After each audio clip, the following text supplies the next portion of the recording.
to this Inclusive Africa Conference, Liberia Watch Party.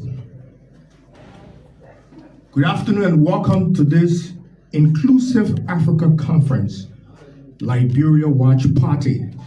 Date, June 3rd, 2025, at about this time. The venue is at the National Commission on Disabilities office in Congo Town.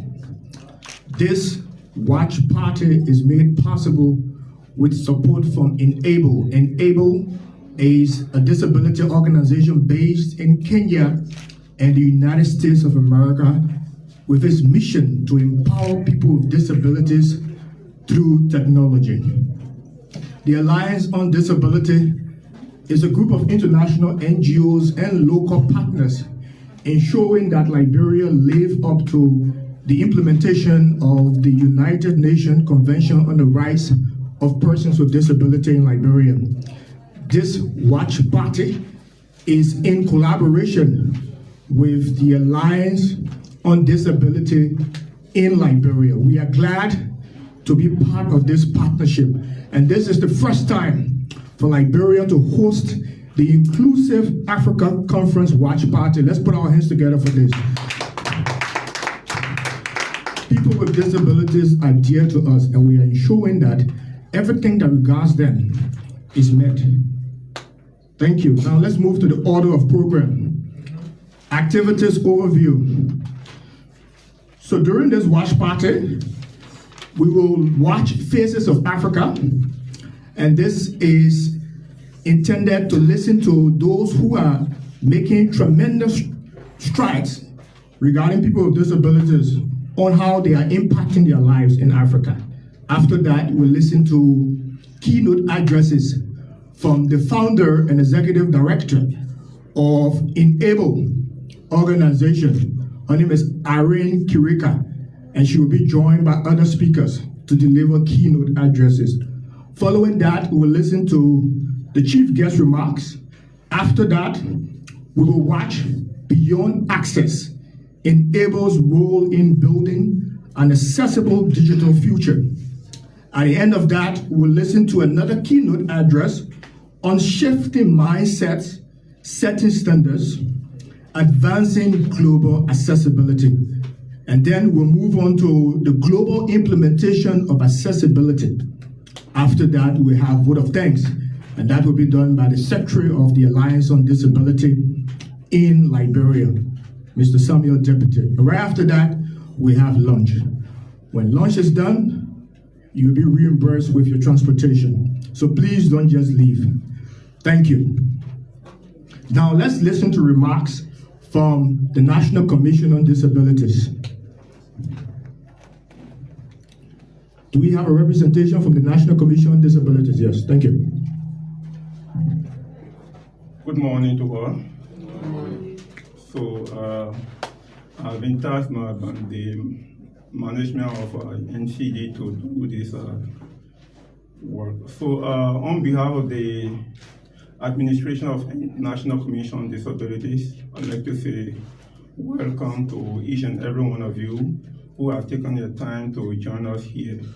Like the moderator said, this is a first of its kind in Liberia. We are joining other African countries to celebrate and participate in this event. The Inclusive Africa Conference is all about ensuring inclusion for persons with disability at all levels. This version has to do with accessibility. So it's been celebrated under the theme, Scaling Digital Accessibility Through Innovation and Entrepreneurship. That's the theme for this year's conference. So we'd like to encourage you to listen, take key notes, and at the next event, we can make it bigger than this, and this is our first time participating. We all can put hands together and ensure that we domesticate this conference at the national level to ensure persons with disabilities are also included in every aspect of our society in terms of development, in terms of advancement. So once again, I'd like to say thank you and welcome until the end of this program. Thank you. Thank you, Mohammed. We'll now listen briefly to remarks from the National Union of Organizations for the Disabled. And Mr. Melvin Hardin, who is the Vice President of NGOs, will do that. Thank you.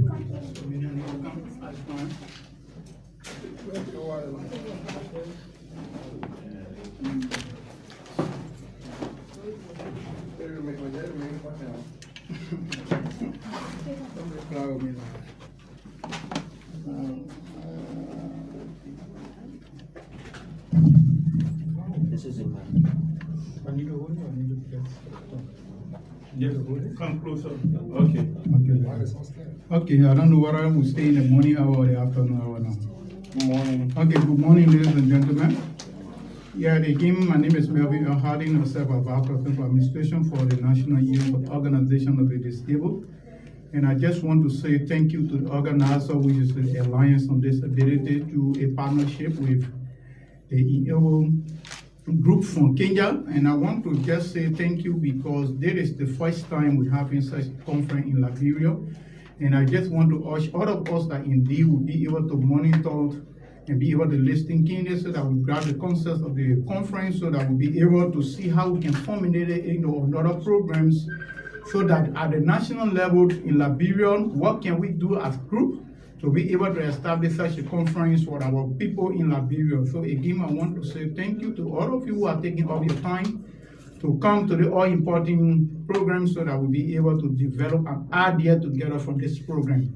And I just want to say thank you to the NCD family who have hosted the event in the premises to be able to let us participate in this at the national level. Again, I want to say thank you and thanks to everyone. Thank you very much.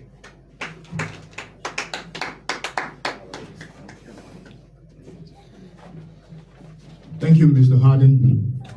Members of the Disability Alliance, the Alliance on Disability in Liberia, invited guests, members of the press, ladies and gentlemen, this is the Inclusive Africa Conference 2025 Liberia Watch Party. And at this moment, I want to recognize our partners in the room and members of the Alliance.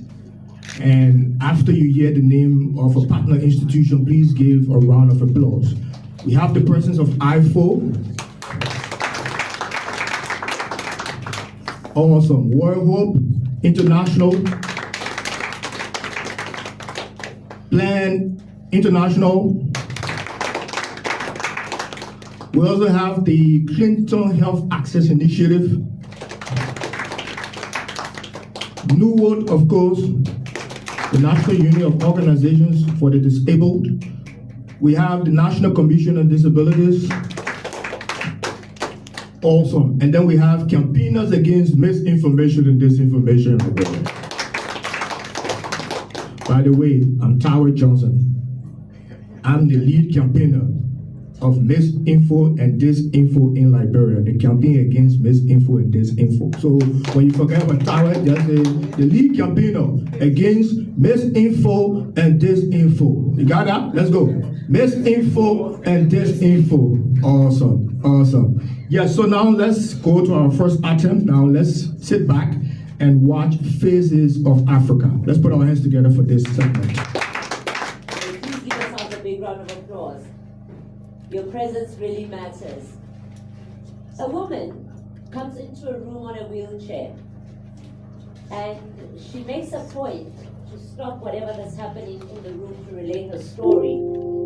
It would seem that she had arrived and found somebody parked in the parking that is specially designated for people that are on wheelchairs.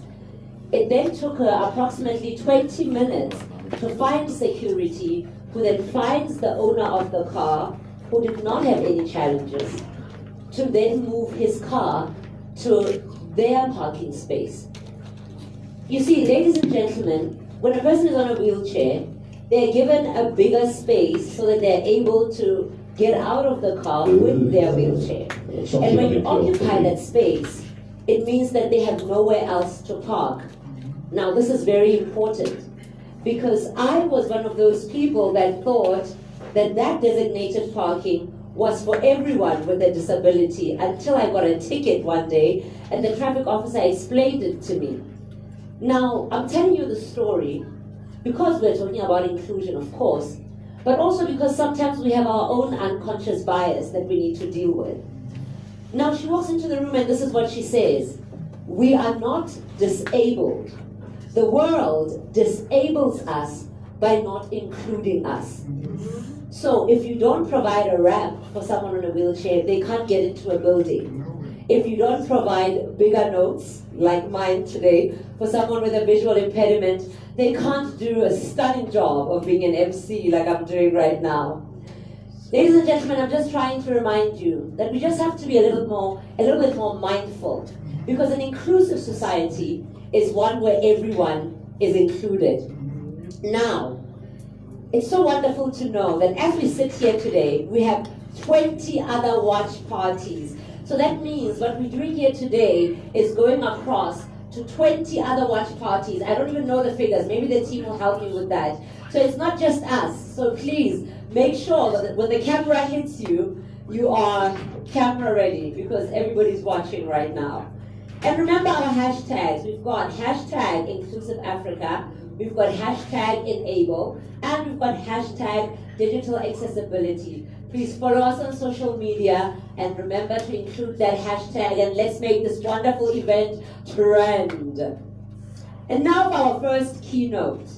Oh, of course, I'll take a round of applause. I will.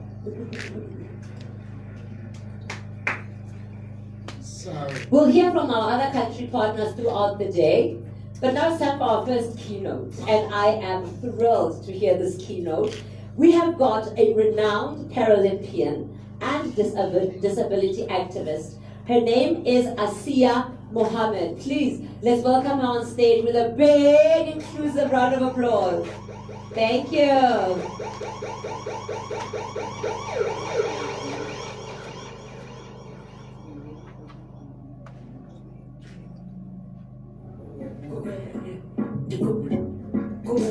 Sit down, pull up, I'm on the joy that I did.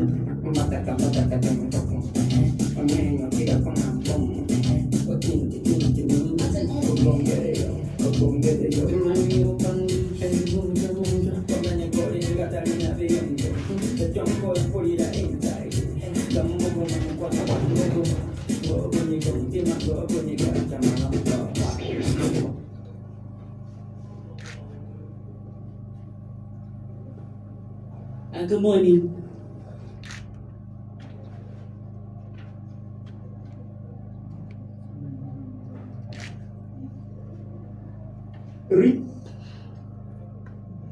Games, and because I'm a teacher by profession, I started doing e-teaching, and I realized when I'm in that space, I'm using lots of what we call these platforms that are just to educate my students. My students are in Hong Kong, just English and Swahili, but they're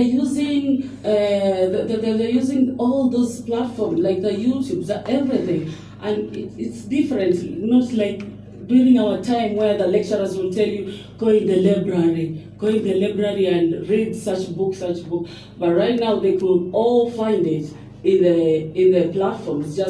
They just ask you, so where will you put the materials on TikTok, or you will put it on YouTube? And I'm like, okay, I will just send you via email, because I haven't compared myself more in that, it's in the tech space. But right now, I feel like I'm one of you guys. I feel like I'm truly one of you, one of you. Okay, when we talk about determination is it about winning race? When we, in relation with sports, it's not about winning race, it's about having strategies, vision. You see, when people see the runners running and they think that it's all about speed. Oh, no, it's not about speed. It's about being determined, having strategy and having vision it's same. It applies here. It applies here today that we need to have it. We need to have it as marketers, innovators, entrepreneurs. We need to have that vision that doesn't exclude us, the vision that makes us together. I was about to say Swahili pamoja. It's together, that makes us together. It doesn't exclude us. And this is what being about. This is all about being accessible, which takes determination. It takes about listening. It takes about people for us. And when you want to incorporate people like us, we need to be in your vision. We need to be in your vision together as you innovate those things that are accessible to us all. Okay. I will conclude. I still have some minutes. I still have some minutes, but I will conclude so I don't go beyond the theme, right? Yeah.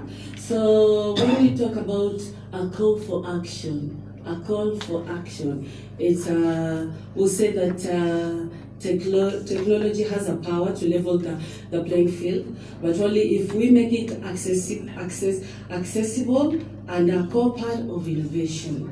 And if we all build a digital world where everyone, regardless of their ability, can participate fully, not by accident, but by design. And that's why you are here today, guys, to make it that accessible for us all. Civil, right?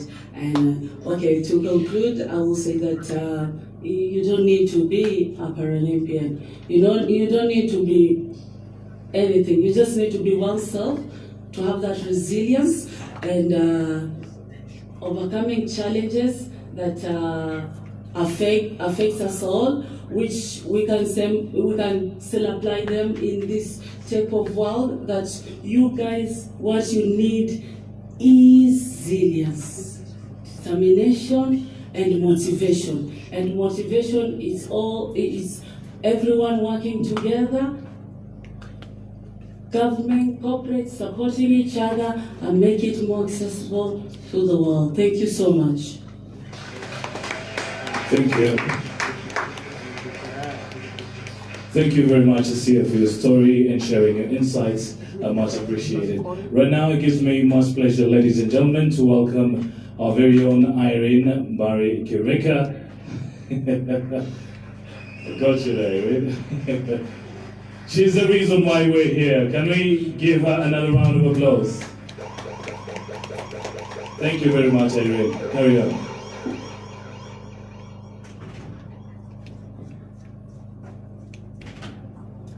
Good morning, everyone.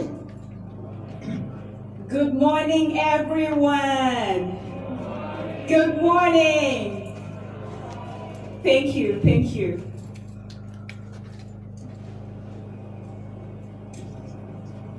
Chief guest, Honorable William Kabogo, Cabinet Secretary, Ministry of ICT and Digital Economy.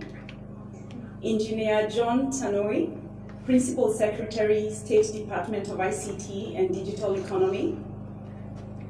Joseph Motari, Principal Secretary, State Department for Social Protection and Senior Citizens Affairs. Honorable Senator Isaac Mwaura, Government Spokesperson, Republic of Kenya. Honorable Dr. Justice K.I. Lebuta, Judge of the Court of Appeal and Chair of the InABLE Board of Directors. Distinguished partners, guests, ladies and gentlemen, good morning. In the early years of InABLE, my son, then about 6 years old, would often say to me, "Mommy, why don't you hand over InABLE to someone else to run it?" And this is simply because I was traveling too many times from the US to Kenya to really run the program and make sure that our programs are running well. Today, I'm proud to say that the same son who is here with us in this room for the first time today can finally see that I'm not doing this alone. And to my son,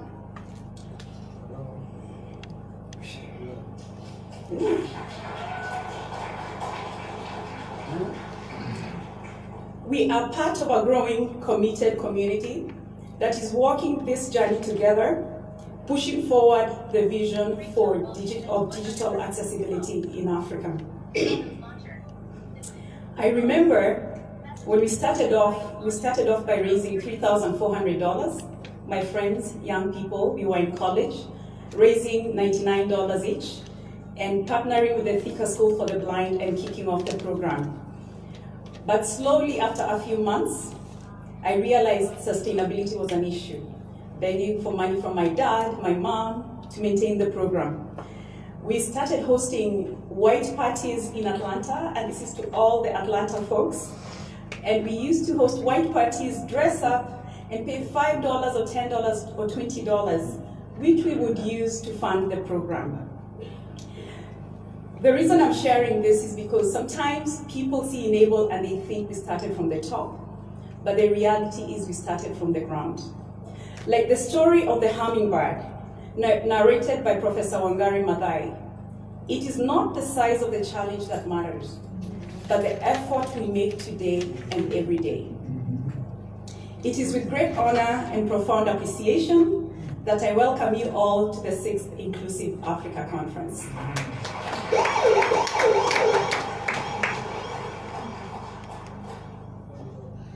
I express my gratitude to the government of Kenya, our Cabinet Secretary, Honorable William Kabogo, the Principal Secretaries, our government spokesman, and all senior government officials for joining us today.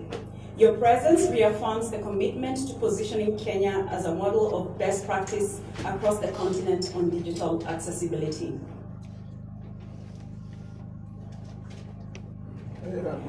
I am grateful to each one of our partners, led by the MasterCard Foundation, Google, Microsoft, Uber, Meta, Intuit, and Salesforce for their significant technical and financial support. Asanteni sana, and this also includes T-Scale that has been extremely supportive on the program. Africa is a mobile-first continent, with smartphone penetration of 52% and projected to rise to 81% by 2130, per a report by GSMA on mobile economy sub-Saharan Africa for 2024. The World Bank also estimates the African population will reach approximately 1.7 billion by 2030, with 70% of the population comprising of young people. This demographic shift, combined with increasing mobile adoption, underscores for information, access to products and services, and opportunities for the majority of the continent's population. We are already experiencing and witnessing the transformative power of digital tools, driving the Gen Z awakening, a dynamic movement reshaping political landscapes, driving demands for accountability, and influencing governance across the continent. When digital products and services are not designed with accessibility in mind, they create invisible walls that deny users the opportunity to access or engage meaningfully in activities across all areas of life. This renders digital accessibility a priority and a fundamental human right and a necessary economic consideration. Ladies and gentlemen, digital accessibility is not a one-time fix. It's a continuous evolving process that must be embedded from the start and throughout the development of the product lifecycle. Accessibility is not an add-on. It's a core design principle. This requires intentional policies, inclusive design standards, cross-sector collaboration, and sustainable investment. With Africa's digital economy rapidly expanding and the global assistive tech market projected to reach around $32 billion by 2030, Now is the time to support local innovators and entrepreneurs in this strategic space. But we must ask ourselves critical questions today. Are our digital platforms genuinely designed with accessibility in mind? Are our policies being adequately implemented and enforced to ensure no one is left behind? Are we creating accessible educational tools, e-government services, and AI systems that benefit all users? Most importantly, are persons with disabilities leading the change? Or are they being part of the creative and design teams? Or are they still being left behind as consumers? One of the key successes of this conference is the development of the Kenya Accessibility Standard for Digital Products and Services, which is now setting a benchmark for advancing digital accessibility across organizations. 3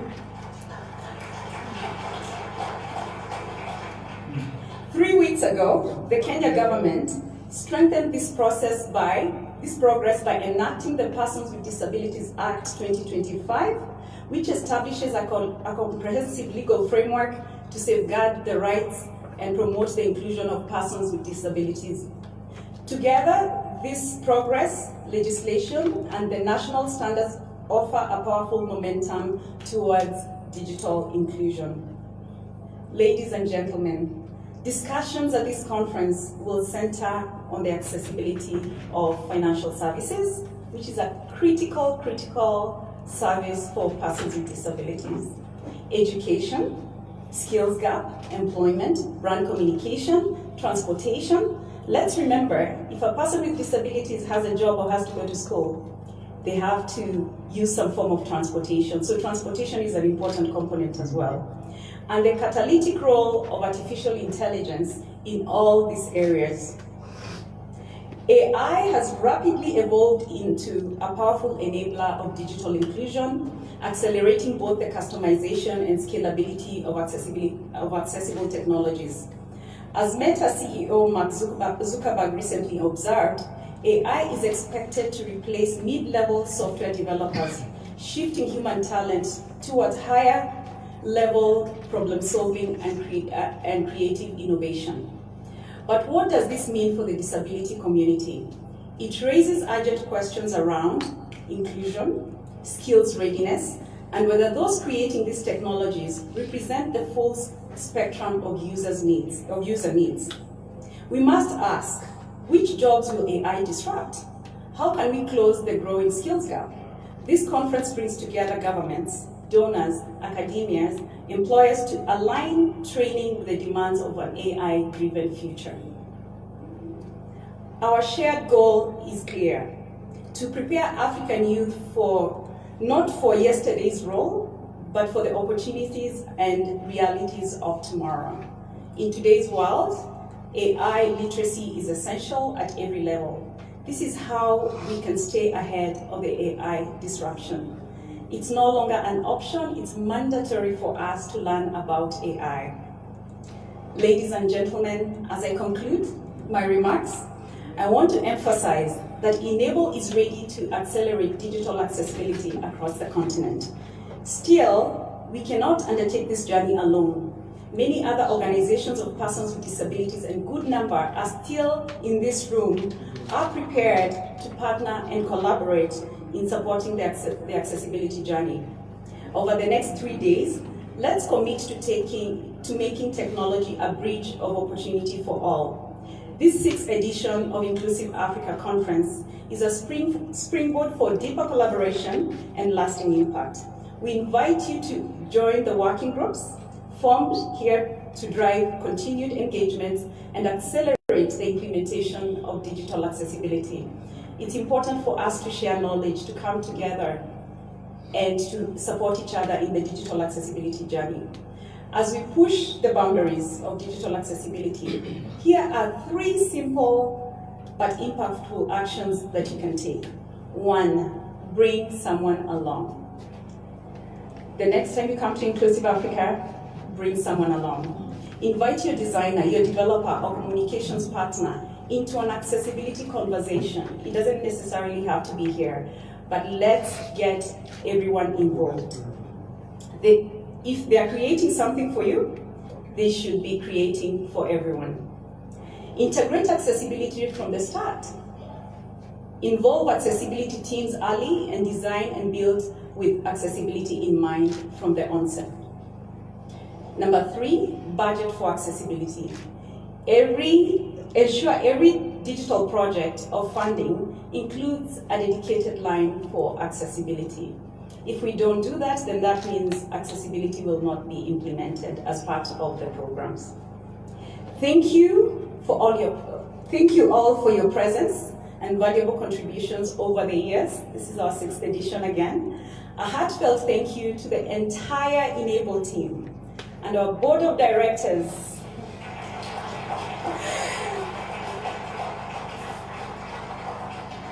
for making today a reality.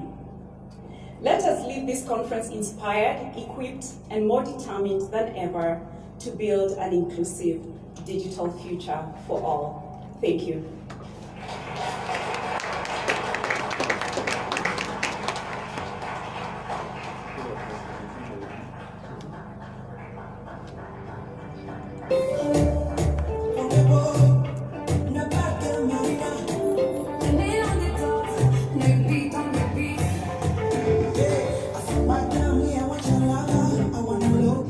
Thank you very much. Irene, I would have called you back just to invite the Honorable Judge.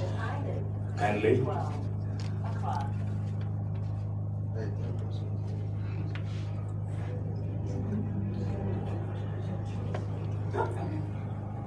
I'm sorry for that.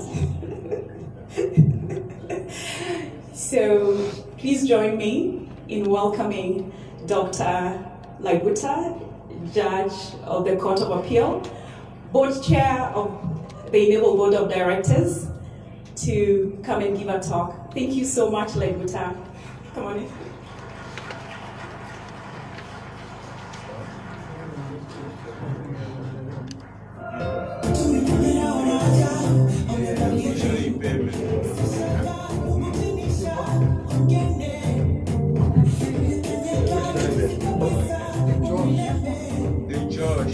Visually impaired person.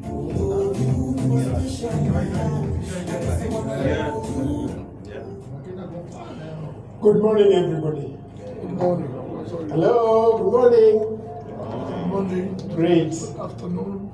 Please do allow me to adopt the protocols as set out by Irene, again, for the sake of time. And thanks to all of you for being here this morning. We have come from far. Let me give you a little story about accessibility. In 1989, I was privileged to visit the UK and take a look at what persons with disabilities were doing to cope with independent living and all that technology demanded of them. I was indeed happy to visit a friend of mine. We were in the law school together. And I asked him, Victor, how do you go about your research and writing and all that? And he told me, I want to show you something. And he got onto his computer keyboard. And I heard voices coming from that machine. And he told me this is what we call a talking computer. It came at a cost. Little did I know that a few months later, in September 1989, I would be admitted to the London School of Economics. And here I am armed with my umbrella and my Olympic, I think it was called Olympic typewriter. And the first thing I was told is that we do not type papers here. We use computers. So we very quickly assembled funds, what I had saved, and donations here and there. And we got a laptop. I had never seen a computer before, or at least never used one before. And to make it worse, how to learn and continue with my master's degree program, typing papers for myself. a talking laptop. This technology is a lifesaver to many of us. But do we ever realize it? Do we really know the cost it takes for a person with disability, particularly visual impairment, to get along with work in the usual way, career research, and all that? The foundation of all this really is the UN Convention on the Rights of Persons with Disabilities. And some of you will remember our brothers like Sam Kagwe, who are in the team that assembled the CRPD. And before the convention came into force, we already had our Persons with Disabilities Act of 2003. 8 years later, the CRPD became real. It came into force. And of course, it did obligate state parties to take action to ensure that the rights of persons with disabilities were not only promoted, but as well promoted. And that also led to the promulgation of our Constitution in the year 2010. Those of you who've gone through it will appreciate how diverse that Constitution is in ensuring that the rights of persons with disabilities are not just promoted, but also protected. It is on the basis of that that the 2025 Persons with Disabilities Act was again enacted and came into force on 27 May this year. We've come a long way. That reform process began when I sat in the commission for the implementation of the Constitution, privileged to lead a team that had to come through all the technical and diverse requisite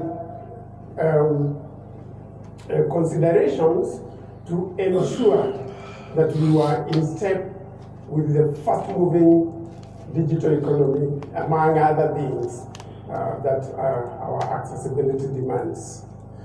Of course, the journey was not easy because we had disagreements on various things. Should the National Council for Persons with Disabilities have any executive powers? Should it create certain institutions? Should we relinquish the fund that was anchored on the Persons with Disabilities Act to the Finance Management Act? And it took quite a while. It took years to come to agreement and allow the act to be passed in the manner in which it is now. This has not been an easy journey. Indeed, every time we are convened as InABLE with all our development partners and friends who join us, each time we have our conferences, it really is very humbling to see what many are doing to ensure that persons with disabilities access technology on an equal basis. Having said that, though, we know that our forces are limited. We are fighting battles with very few weapons in the way of resource mobilization. We are very lean in finances. And that is why we convene here today, and I will depart largely from my paper, which I believe will be shared, just so that I may air some of the main concerns here. When you look at accessibility, of course, we trace it all back to the UN Convention, which is now mirrored by our Constitution and now our 2025 Act. Now, what that UN Convention does is to obligate parties to ensure that they formulate policies, legislation, administrative frameworks, plans and actions for the promotion and protection of the rights of persons with disabilities. Most of you here will agree with me that this country, Kenya, which most of you seated here are citizens, has some of the most elegant legislative and policy instruments. That you will agree that we set the pace, globally in the continent to ensure that we have legislative frameworks that are well suited to ensure that the rights of persons with disabilities are not only promoted but also protected. But what we very often forget is that it is one thing to have suitable legislation, suitable policies, to have groundbreaking programs, but unless we make those rights real, by making sure that those to whom those instruments are intended to benefit actually get those benefits. If you reflect, and I have this of persons with disabilities here, they will tell you that access to education, access to training and skills development, access to employment, reasonable accommodation, independent living, information, access to information, and social inclusion have big limitations for us. Why? The innovators are doing their best. Development partners are doing their best to give a hand. But our governments, and I'm saying this of Africa and globally, having passed very flawed legislation, have limited budgetary allocations to ensure that the cost of accessibility is brought down. While the ordinary child will be happy to get a pen for 100 shillings, the equivalent of perhaps $1, and go to school and happily take their notes, a child with visual disability or a blind child will require, I think, upward of 120,000 shillings to get a braille. How equal are those children? How equal are those children when a government capitation to take account of the needs, special needs of a child is, what's the allowance nowadays? I think some time back it was just 2,000 some hundreds for a child. What does that tell you? The parents have to scratch. They have to ask themselves, where do we get a braille from? How do we raise this money? So that when you visit schools for the blind, you will find kids who have to make do with one instrument for a number of them, taking turns. Do we let our children at home take turns in picking up their pencils and pens to write their notes? We don't. So why these children? And that's why we are here. It's one thing, of course, to have all that by way of the legislative frameworks and the likes, but accessibility is way beyond our reach. Today, technology has taken great strides. It derives from innovations that are keeping up with an economy that is becoming digital each day. But how do we cope with that pace?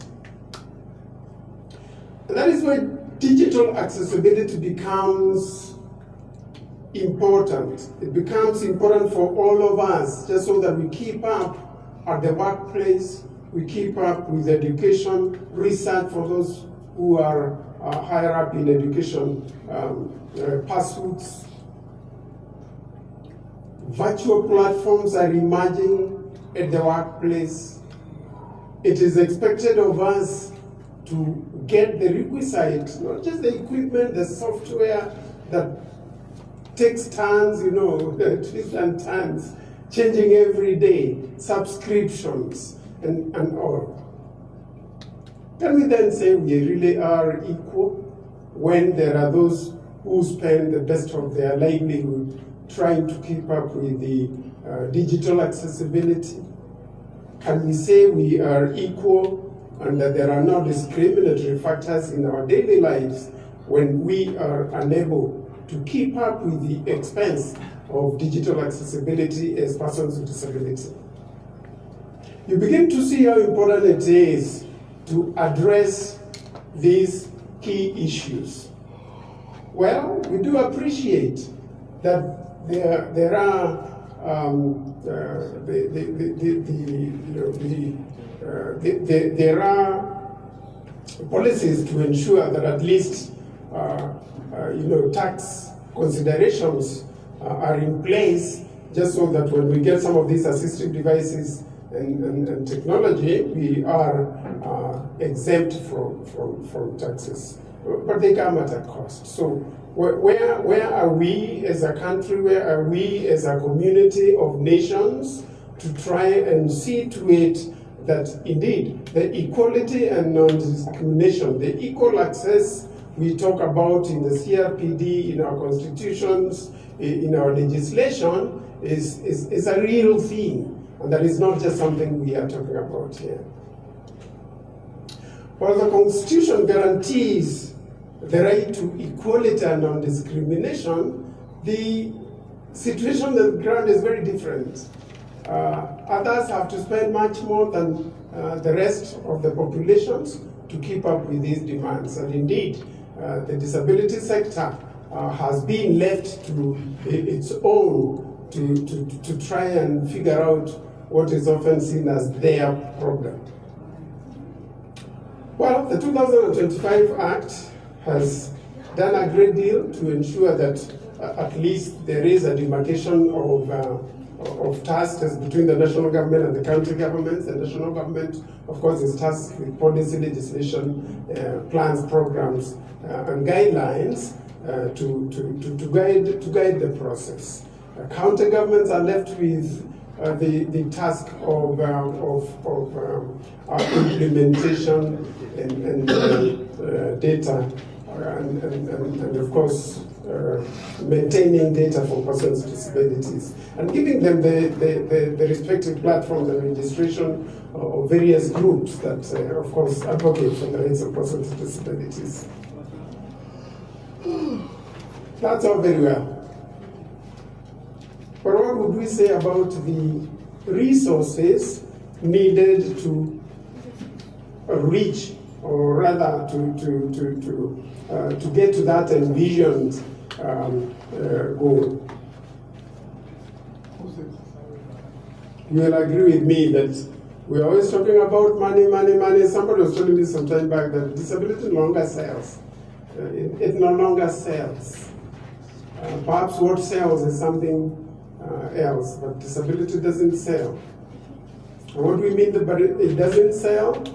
Very few are committed to joining hands to ensure that resources are mobilized to ensure accessibility in this fast-moving digital world, in education, in employment, in skills development and all.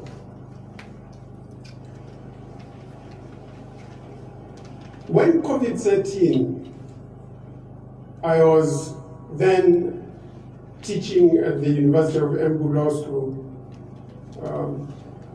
having been the founder dean there and getting down to work. Then COVID comes and we ask ourselves, how do we deal with all this? And for the first time, I saw virtual platforms in action. For 1.5 years before I joined the judiciary, I taught from the comfort of my home library. How about those children with disabilities, or even other students who had only a smartphone to access those virtual lectures? Some of them drop out mid-lectures.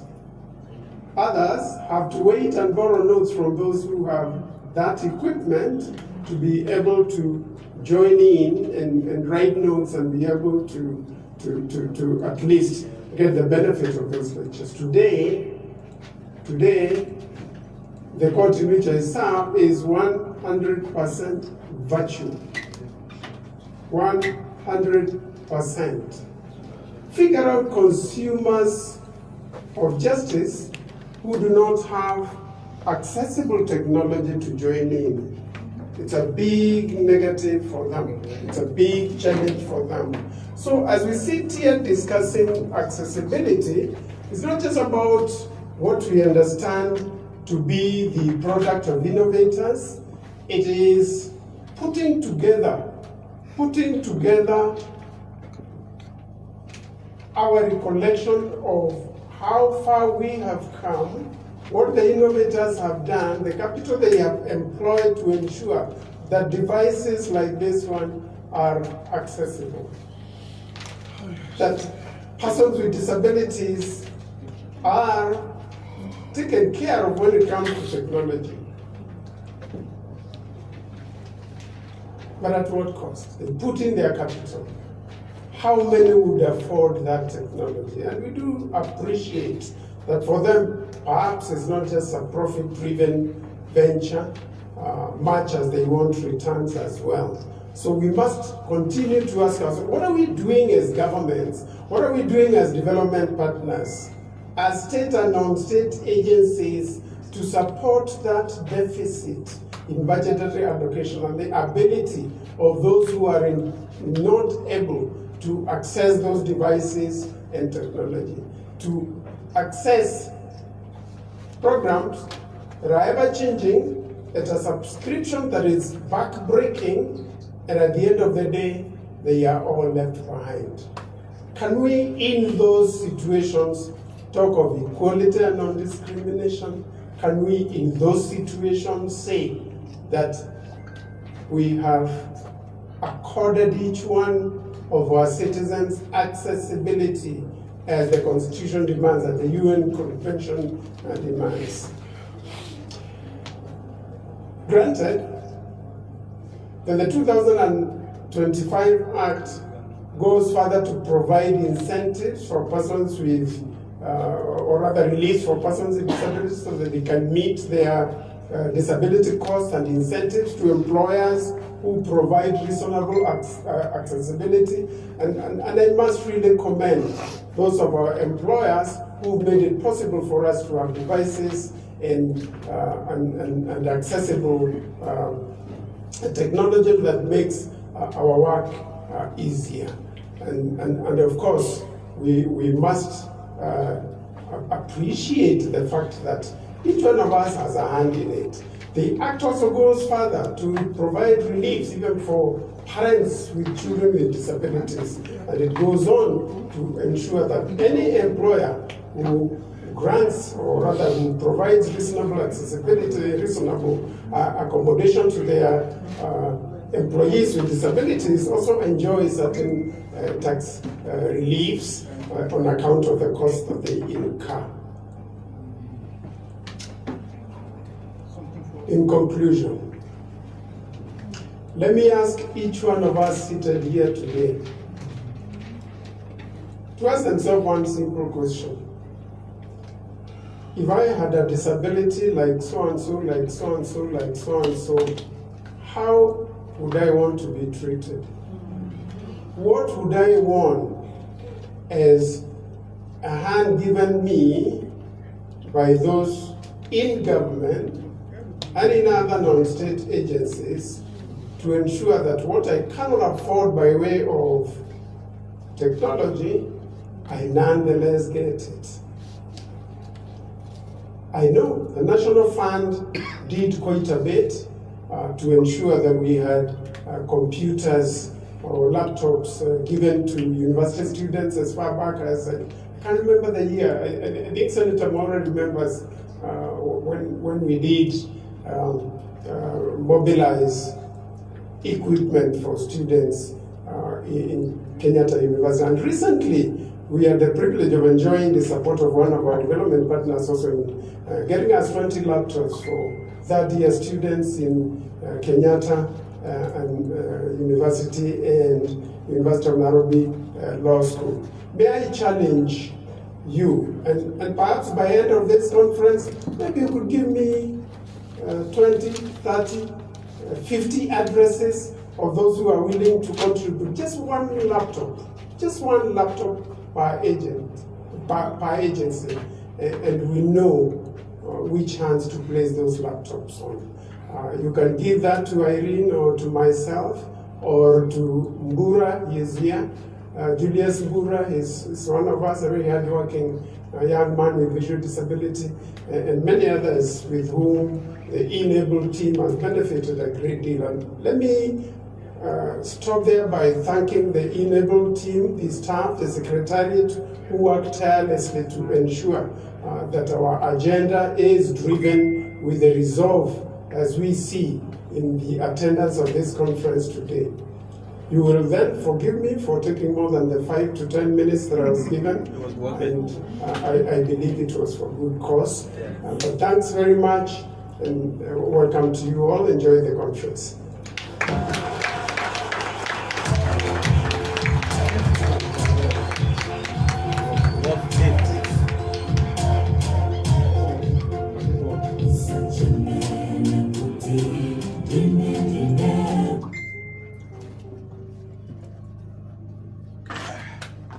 Good. Let's give a round of applause for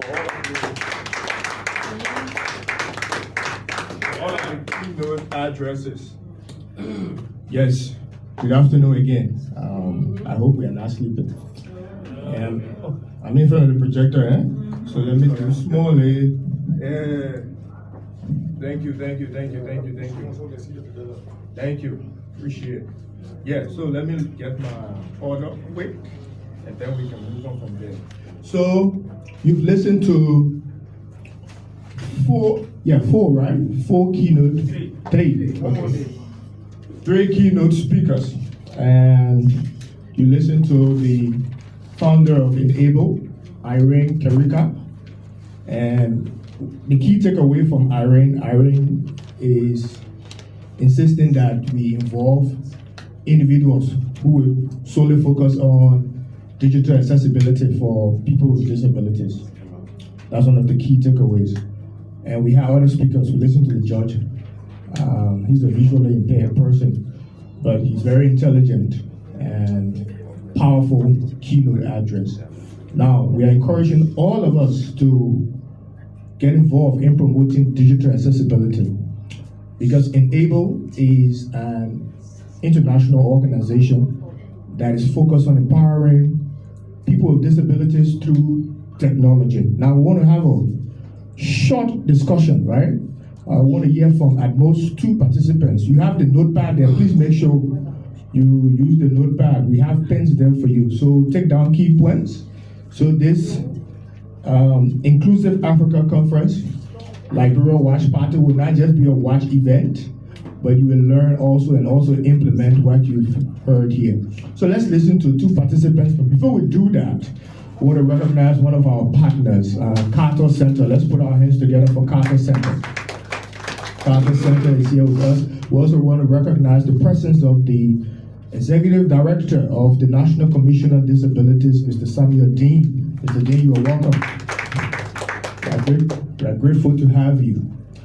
Yes, so now let's do a short, roundup of all of the keynote addresses. What's the key takeaway, and how do you intend to implement what some of the speakers said? So we'll take a male and a female, particularly participating organizations. Yes, do we have a participant, a male and a female? Key takeaway from any of the keynote speakers? Yes. Anybody? Any takeaway from any of our listeners? Okay. Well, you're later. Good afternoon to all again. Good afternoon, Chief. I'm Samuel Dean, Executive Director of the National Commission on Disabilities. I came a little late, having car issues. But you know what they say, when you can't lead, you can't race, of course. But something struck me, and I think that we should use that when referencing international best practices, the assistive technology. I think our partner, IFO, through the CAMDL project, had already started shortlisting students for assistive technology. And we also have one of our assistive technologists here, Jeff Tom. And I believe strongly that it's something that we should promote.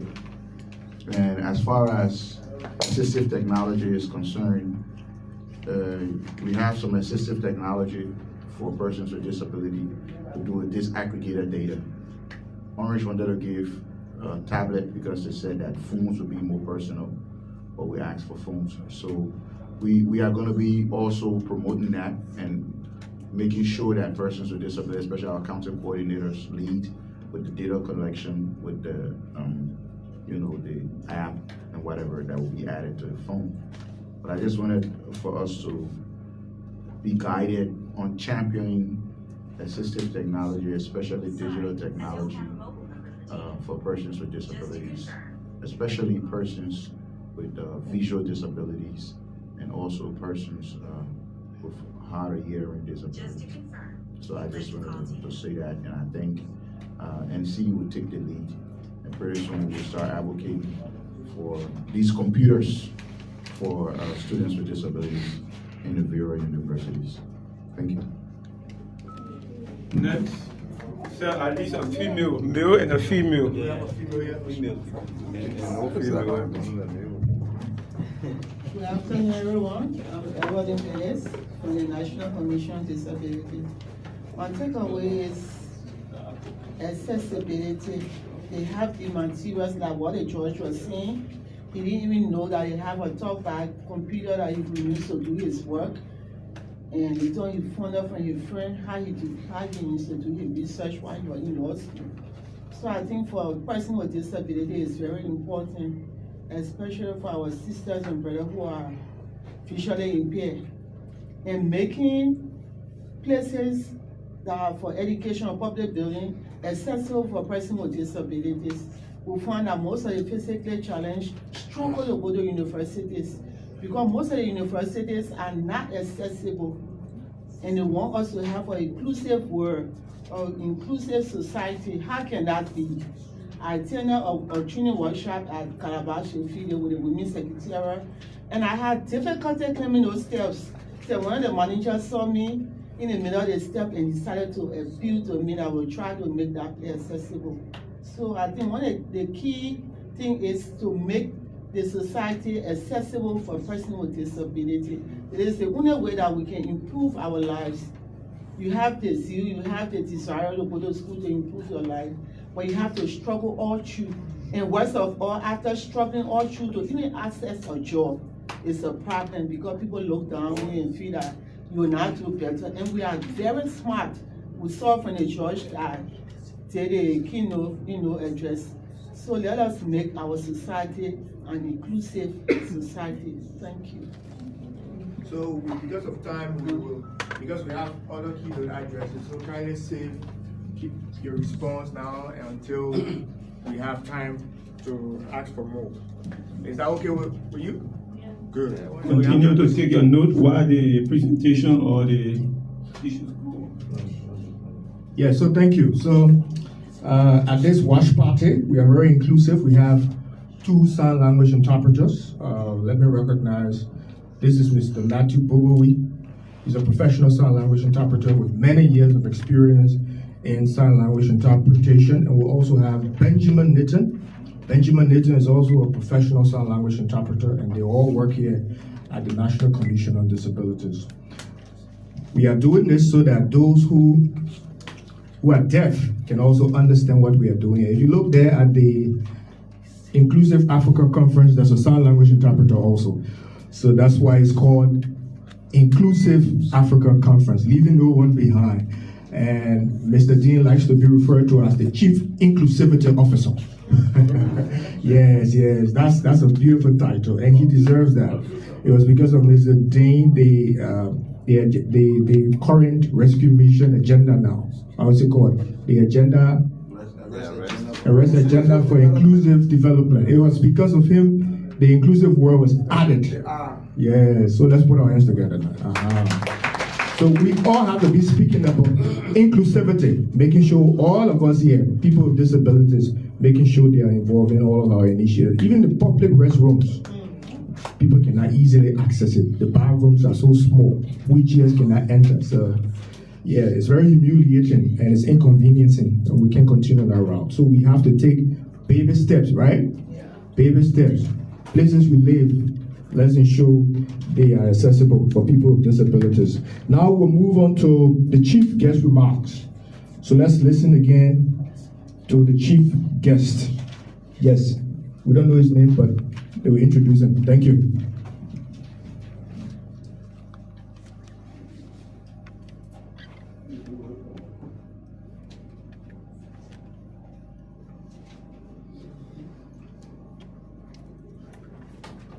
We promised to catch up. So a few more speakers and we are off to a tea break. So it's with great pleasure I invite our next speaker, Dina, who's the Director for Strategic Partnerships and Innovations at the MasterCard Foundation. MasterCard Foundation has been instrumental over the years. I still remember that Inclusive Africa was just an idea when they came on board 6 years ago. So we're very humbled and grateful to have you join us here today. Welcome, Dina.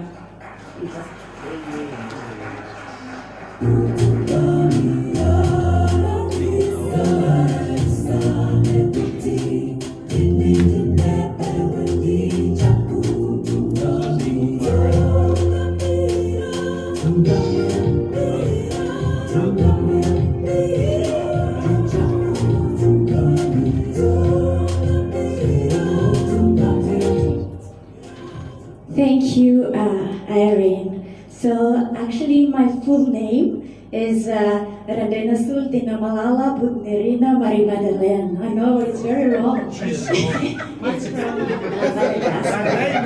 There's a visual description. While my name is very long, I'm rather petite, so they had to help me with the mic. Yeah, I'm petite. I have big hair. I always say that my hair is as big as my heart. So, Honorable Cabinet Secretaries, Honorable Senator, Honorable Judge, Principal Secretaries present, and dear partners and young leaders, distinguished guests, on behalf of all of us at MasterCard Foundation, I bring you warm greetings. And I join InABLE in welcoming you to the 6th Inclusive Africa Conference. What a joy and an honor to be here in Nairobi, a city that has become the beating heart of this powerful event. But it is more than an event. It is a moment to reflect, to reconnect, and to choose full action for future rooted in dignity, equity, and opportunity for all. To our partner, InABLE, thank you. Your leadership, your vision, and your unwavering commitment to digital accessibility are changing lives across the continent. To the young people, policymakers, entrepreneurs, advocates, and allies in the room, your courage, your creativity, and your leadership are shaping the Africa we need. We are here not simply to speak, but to listen, to learn, and most of all, to act. At MasterCard Foundation, our journey continues to be shaped by a powerful question. How do we ensure that every young person, every single one, has the opportunity to learn, to thrive, and to lead?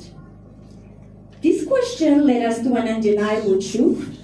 There can be no opportunity without inclusion.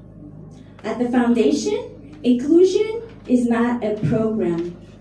It's not a checklist. It's a mindset, a way of seeing, a way of working. It calls on all of us not just to open door, but to redesign the entire space so everyone can thrive. When we launched Young Africa Works, our strategy, we set a bold goal to enable 30 million young people to access dignified and fulfilling work. And we made two important commitments, that 70% would be young women and 1.5 million would be young people with disabilities. Today, we're halfway there. 16.5 million young people are in work, and over 92,000 young people with disabilities have been supported, with nearly 80% of them young women. Behind every number is a story, like Faith, a software engineer and scholar here in Kenya who advocates for disability inclusion and mental health. Like Divine from Rwanda, supporting children with disabilities and using digital platforms to spread healing and hope. Nina, founder of Disability Support Initiative in Ghana. They're not waiting to be included. They're building a world where exclusion is not even an option. However, the journey is far from over. Today, 61% of youth with disabilities in Africa are still out of school. They are twice as likely to be unemployed. And their exclusion costs African economy 3 to 7% of GDP. But where there is challenge, there is opportunity. And this is why we anchored our disability inclusion strategy on 3 pillars. Pillar number 1, capacity accompaniment. By embedding disability inclusion in everything we do, we build knowledge, systems, and confidence across our partners. Through initiatives like We Can Work, it's led by youth with disabilities themselves. We're scaling this capacity continent-wide. Pillar number 2, elevating voices. By making sure that young people with disabilities don't just participate, but they lead, whether through entrepreneurship, advisory groups, or policy platforms. Our approach is clear: nothing about the young people without the young people. Pillar number 3, building enabling environments. By addressing the systemic barriers that lock young people out, we're investing in inclusive education, digital accessibility, and one of the most game changer, access to assistive technology. Why assistive technology is so important? Over 2.5 billion people worldwide require one or more assistive technology products. And in many low-income countries, including in Africa, access to assistive technology is estimated to be as low as 3%. This is not a side issue. This is central to education, to employment, and full participation. And it is an opportunity to support African entrepreneurs to develop affordable assistive technology, to strengthen the supply chains and build an African assistive technology workforce, and partner with innovators to scale inclusive solutions. Because in today's digital world, access to assistive technology is access to possibility. And when young people can access what they need, they don't just succeed, they lead. They change systems, they change the narrative. We're already seeing it. In Ethiopia, where the University of Gondar is becoming a center for inclusive education, with young people influencing that change. In Ghana, where inclusive entrepreneurship